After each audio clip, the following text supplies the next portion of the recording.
are my cucumbers that are growing a little bit slower than I want them to, but we have definitely hit the 50s here in Tennessee. And I don't know, these normally would have gotten pretty big by now, but I do need to water them.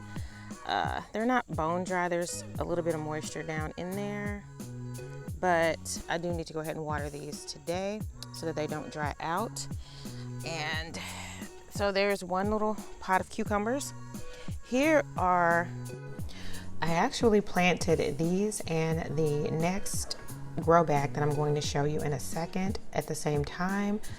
And I don't see either of them coming up yet. What you see here are some cucumbers that I actually planted before I decided to use these bins as potato grow bags. I'm gonna actually pull those out and water this in hopes that I actually still do get my potatoes. Here's my other potato bin right here. You guys can see nothing's coming up in here at all. I don't even see anything peeking through, but I did plant 2 potatoes, so we'll see what happens. I'm gonna go ahead and water this one as well. Here are my herbs, and I do need to go ahead and water those. These are probably gonna be done pretty soon here. I got some oregano, some sage. This is thyme. And I think that's it. I don't think there's no basil in here because I actually planted my basil separate. But right next to it are some peppers. This is my Jimmy Nardello pepper. This little plant has been struggling the whole season. So the fact that I got 1 pepper on there at all is quite amazing. So I'll probably, I don't know, maybe I'll get that off before it fully turns red. But because we have hit the 50s, I know peppers don't really like cool weather like that. So we'll see what comes of my peppers, but there's not a whole ton on this plant that's next to it. Here, let's walk around. All right, so here is the other side. This is my, the French pepper plant. Let me see if I can show it to you. This one's super curled up, but that's my French pepper plant. I'll put the name of the pepper on the screen for you, but it has flowers on it still. And it is still producing peppers. There's one right there, but they're just growing really, really slow because, again, we have definitely cooled down a lot here in West Tennessee. So hopefully I'll get a few more peppers off of there, but we have gotten a ton of peppers from these plants this year, so I cannot complain. Right over here, I guess I passed this one up. This one has a ton of flowers on it. And this little cherry pepper, these little cherry pepper plants that I planted, this one doesn't look the best because I think it's probably getting ready to be done as well. But it has a ton of flowers on it, as you guys can see. And there's some right there, ton right there. It actually has peppers on it. So I think I'm going to see some more peppers from this one for sure. And I'll show you some more in just a second. But right next to it, in the same pot, I'm growing some basil. And it's like my basil is doing differently in the different pots that I'm growing it in. It seems to really, really love the rain when it rains, and it just gets so green and beautiful. But I do need to go ahead and harvest some of this basil today and either dry it out. There's no way I'm going to use all this basil today, so I'm probably going to harvest a lot of it and try and dry it and save it for later. All right, here's another pepper plant. This is right next to the plant I just showed you guys is this pepper plant, and it has an absolute ton of flowers on it. This is my Jimmy Nardello plant. There's tons of peppers on it, tons of flowers. I don't know, there's one back there that's like really, really big, if you guys can see it. It hasn't turned. I like to let these turn red because they get really, really sweet when they do turn red. So we'll just see how many of these I get. It is chocked full of peppers right now, but just depending on how the weather goes, I may or may not get all of those. And some of them are quite small. I did get some larger ones from other plants earlier in the season, but they kind of tend to get smaller and smaller, I guess, as it starts to cool down. Okay, right next to that plant is this basil. This basil is crazy. It is quite huge, and it is next to my other cherry pepper plants. I actually have two, I believe, in this pot, and they're the same. I got two cherry pepper plants, and this plant has a ton of peppers on it. There's one back here that I need to actually go ahead and harvest, which I'm going to do today. Those are delicious. They're really, really sweet. But because they have so many seeds inside for the size of the pepper, I probably won't grow these again next year. They do really, really well, but they're just so tiny. So I probably won't grow these again, for that reason. There's other peppers that are snacking size that don't have nearly as many seeds in them. And I could easily grow those and enjoy those as a snack. And they would be just as prolific. But I think I'm going to go ahead and harvest some of this basil today. As you guys can see, there is a ton of it. This plant is huge. I have a ton of basil. And I'm probably going to use some in some soup tonight. So I'll show you guys that recipe a little bit later. If not in this video, I'll definitely show you in a near future video that is coming. But let's keep it moving. Here is another pepper plant. And guys, keep in mind, we recently just had some rain. And so these plants are really thriving because of that. This one I thought was dying, this pepper plant. This was my bell pepper plant.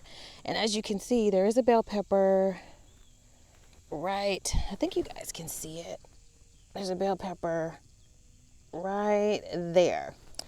And there's actually lots more that have come on this plant. Now, will I get these peppers before the weather changes and they're not able to grow large enough for me to enjoy? I do not know. There is one, looks like no, that's not a pepper. That's a leaf. So I don't know, guys, if I'm going to get these peppers, if they're going to get big enough for me to enjoy them, because these are large peppers and they do have to have time to grow. So we will see. I don't know if I'm going to get those before it gets too cool. But there's more cherry peppers. I will show you guys right here. Lots of peppers on there.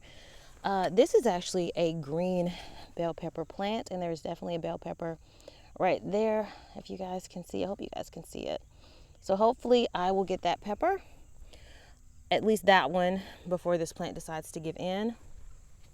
Here's another pepper plant, and these are my early jalapeno peppers. These jalapeno pepper plants are just crazy prolific. Guys, I have gotten so many jalapeno peppers since this plant started producing. It's crazy. And I will say these jalapenos have not been super hot. I don't know why, but they've actually been kind of sweet, and it could be because maybe the sweet peppers have taken over, because I've only had a few jalapeno plants and mostly sweet pepper plants.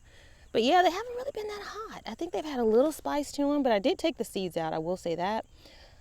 But yeah, they have had really good flavor when I pick them red, and they've just been kind of sweet. So there is my bell peppers right there. I'm sorry, these are my jalapeno peppers right there. And then there's another Jimmy Nardello down there. This is a little tiny one, but it's almost red. And then there's a larger one right there, if you guys can see. So I don't know, maybe I'll get more of those. All right, guys, here is my bush bean bin. Say that really fast 3 times, but here's my bin with my beans in it. Guys, I'm not sure what's up with this container that I'm growing these beans in, but everything that I grow in here just kind of seems to, I don't know, the leaves just get eaten almost right away. Like, look at that one. The leaves are completely gone. This one actually has leaves on it, but I don't know. It kind of just doesn't look as healthy as it should be. And this one looks a little terrible, and so does that one. So I don't think I'm going to get any beans from these this year. I don't really expect to, but I will keep you guys posted. Or if you guys have any idea as to what is possibly going on with these plants, please let me know in the comments below.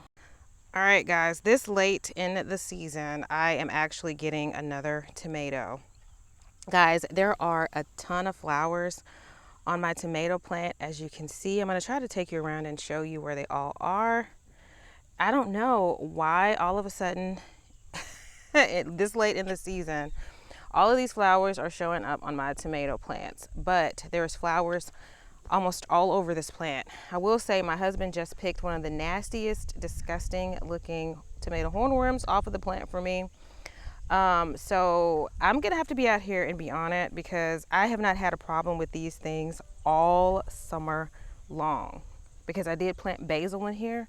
I have no idea why he ended up on my plant because I still have basil down here. Now, maybe I need to move some of the basil that I have in some of the other pots, maybe move it closer so that they're a little bit more deterred from jumping on my plant. I think I might do that. I think I might move my basil over here just so I can try and salvage the opportunity to get some more tomatoes because I really, really love these tomatoes, guys. There's a ton of like little flowers that are coming up on here, and this is like literally the perfect weather for tomatoes here in West Tennessee. It is not too hot. I think right now we're in the low to mid 80s for high. It is hitting the 50s and 60s at night. We just hit the 50s last night, and so I don't know if the tomatoes love that a whole lot, but I think these tomatoes can take a little bit of cool weather so long as they don't have to endure a freeze. But yeah, guys, there's flowers like, I mean, it's not chocked full of flowers like it was in the spring when I first planted these tomato plants. And keep in mind, there are 3 plants in here, and there's looks like there's flowers on all of the plants. I don't know, maybe there's not flowers on this one. Yeah, there are. There's flowers on all 3 plants. This is one plant right here. That's one plant. And then this is one plant, let's see, down here. I don't know, there's no flowers on that plant. I don't think there's any flowers on this plant down here. I don't see any. I don't know why, but there's not flowers on the smallest plant. But there's flowers on this plant right here, which is right next to it. And then there's flowers on the larger plant, guys, which I've already harvested a ton of tomatoes from this super large plant. I'm not sure why all of a sudden now the hornworms want to invade my tomato plant, but I'm gonna have to be out here and be on it if I want to grab some more tomatoes to go with my cucumbers for this fall season. So that is it, guys. This is kind of just what my garden looks like right now. I don't know if I showed you guys this over here, this pepper. I thought I showed you guys this plant, but maybe I didn't show you guys this pepper plant. But this is a pepper plant that's right next to the cherry peppers. No. It's right next to these jalapenos and these Jimmy Nardellos, which are right next to my tomato plant. But this is the French pepper plant, and there's tons, guys. I mean, tons of peppers on here. Looks like they really like this weather. I don't know, because they're starting to really produce a ton of peppers. So I'm gonna have to be out here and be on it because these hornworms absolutely love pepper plants too. They will definitely invade your pepper plants. So I have to be out here and try to make sure that they, don't eat my peppers before I get them, because these French peppers are absolutely delicious. They get pretty big and they taste amazing when they turn red. So this is a little, I guess, fall garden update. I'm gonna go ahead and water my garden, guys. And yeah, that'll be it for showing you guys the garden.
All right, guys, so here I am making breakfast. After watering my garden, I needed to come in and make some food for everybody.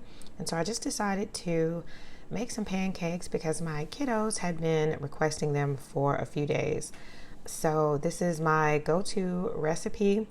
I didn't show me making the batter because I've actually done a video showing how I make these pancakes. I will say that the only update that I've made to this recipe is that I only use 1 egg instead of 2 because we kind of don't love the super eggy flavor in our pancakes. Although they were absolutely delicious with the 2 eggs, we have found that with 1 egg, they're even more perfect. So this is just me making pancakes for my family. It's nothing super extravagant.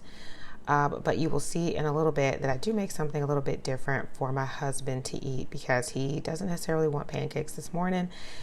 He's trying to stick to his more healthy diet. So I did make him a frittata. I will say that my plan was to stack all of these pancakes up together, put butter on them and drizzle syrup on them so that you guys could see how beautiful they were and just watch me kind of cut them. But I was not able to get any pancake b-roll except for this little sort of half a pancake that I made for myself because all of the pancakes were gone by the time my pancake was ready. Here you see the frittata that I made for my husband with some chicken sausage, spinach, onions, and peppers. All right, fast forward that evening, I decided to just go ahead and make a quick dinner because we had been kind of busy doing a lot of things during the day. So I just wanted dinner to be simple and quick, but delicious and comforting. So I decided to make this ground beef hash. And here you see I've already browned up some ground beef and some onions. And then I'm adding in some sage. I had already added in some salt, some pepper, some oregano, some thyme, some garlic powder, and some onion powder. And now you see me adding in the chopped unpeeled potatoes that I did get from Azure Standard. So I feel a little bit better about just kind of washing them off and chopping them up and not having to remove the skins because we all know that a lot of the vitamins are actually found in the skins. So I'm just going to give this a good toss, probably add in a little bit more seasoning. I don't know if you guys are going to see me adding more seasoning or not, but I do add a little bit more seasoning to these potatoes. And then in a little bit, you will see me adding in some beef bone broth. And then I'm going to cover this and just let this simmer for, I don't know, about 25, maybe 25, 30 minutes or so. I'll probably pop this in the oven and let the cheese melt on it, but then I'll come back and show you guys what the final product looks like once I am getting ready to serve it to my family. So here you see me preparing some jalapeno cornbread muffins. I wasn't sure if I was going to make bread or if we were just going to have the hash kind of with some veggies on the side, but I decided to go ahead and just to kind of beef up the meal to make some jalapeno cornbread muffins. Now I will say I'm not using a recipe for this because I've never actually made this. I'm just sort of making up some cornbread and then adding in the jalapenos and some cheddar cheese to make this a jalapeno sort of cheddar cheese cornbread muffin. So I'm just kind of adding things that I would normally add to make cornbread. I did put in about 1.5 cups of cornmeal and I put about the same amount of flour, all-purpose flour. I added in about 2 teaspoons of baking powder, and now you see me adding in just a little over a loose cup of shredded white cheddar cheese. Here you see me just doing a half and half mixture of sort of a buttermilk and a half and half mixture. I'm actually using kefir because as you know, this is what I buy, the grass-fed kefir from Sprouts. So I did a half and half mixture of that, and then I added in about a little over 6 tablespoons of melted butter. Now I'm adding in 1 egg, to this mixture to add some extra richness and moisture. And then next, you guys are going to see me go in with the jalapenos. These are just, I'm sorry, these are green chilies, guys, not jalapenos. These are mild green chilies that I think I got these from Sprouts. And then I'm going to go in with maybe a little over 1/4 to 1/2 of a cup of frozen corn. You can use canned corn. I didn't have any, so I'm using frozen whole kernel corn. And then I go in with a little bit more of the 1/2 and 1/2, and you'll see me kind of adding in a little bit more here and there until I get the consistency to where I like it for cornbread. And I do like a little bit of a thicker batter for cornbread. If I'm going for like a sweeter, sort of cakier cornbread, I will do a little bit of a looser batter.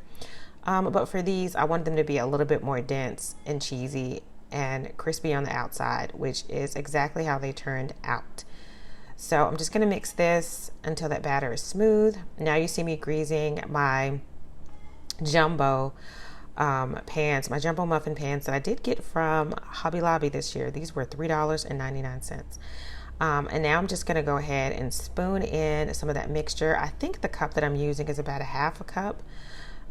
So I'm going to spoon in that mixture into each of the cavities of my my baking pan. And then I realized I needed a second one, and so my daughter here decided to go ahead and grease this one for me. And then I'm going to go ahead and fill this one up as well. I will say that I did add a little bit more of the 1/2 and 1/2 to this batter just so I could test it out to see if I liked the consistency of a little bit of a thinner batter to a little bit more of a thicker batter once they baked up. And now I'm just adding a little bit of the frozen corn to the top. I thought that would be pretty delicious to have a little bit of the crispy corn on the top of these muffins. And now I'm just going to put them in the oven for about 35 to 40 minutes, probably closer to 30 minutes. I'm going to cook these at 375. All right, guys, so here is the finished product. This, I popped it in the oven to melt the cheese, and then I just sprinkled a little bit of parsley on top. And oh my goodness, guys, was this delicious. Here are the corn muffins. They turned out beautifully. The only thing that I would probably change about this recipe is I would probably use a little bit more cornmeal and less flour, because I do like more of the cornbread texture when I'm eating a cornbread muffin. So, but other than that, they turned out delicious. And here's just some green beans that I sauteed to go with the meal. And then here are our plates all fixed up and ready to go. We're gonna go and eat dinner and probably cut on a fall movie and just enjoy our evening. So I thank you guys so much for watching. If you guys have stayed with me till this point, please go ahead and give this video a like, and I will see you guys in my next video.